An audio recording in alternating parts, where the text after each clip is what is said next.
من مكان جميل في إسماعيلية، وأحييكم فردا فردا. أصدقاء الشاعرة كريمة وجروب الخطبة طبعا أنا هتكلم عن إنجازات كتيرة بتحصل عندنا في الجروب بفضل الله، بتتم نتيجات ناجحة جدا جدا جدا. احنا بنحاول نوفق، طبعا أنا بحاول أوفق عن طريق التليفون، بس أنا غير مسؤولة، أنا مش مسؤولة مسؤولية كاملة عن العريس أو العروس. أنا بوصلكم ببعض يا جماعة، وأنتم بتسألوا مرة واثنين وعشرة. الراجل بتسألوا عليه في الشغل، في البيت وفي عمله، البنت كذلك بالسؤال عليه. دلوقتي احنا بنتكلم عن التعدد، في ناس بيبقوا متنمرين او سيدات بتبقوا متنمرين على اللي بتقبل زوجة تانية.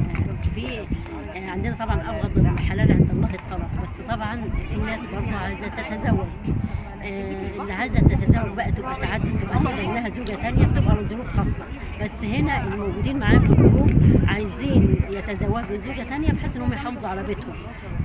هم بيقبلوا يومين او ثلاثه في الاسبوع مثلا الزوج يجي لهم علشان مثلا يحافظوا على اولادهم، وفي نفس الوقت الزوج يحافظ برضه على اولاده ويحافظ على كيانه.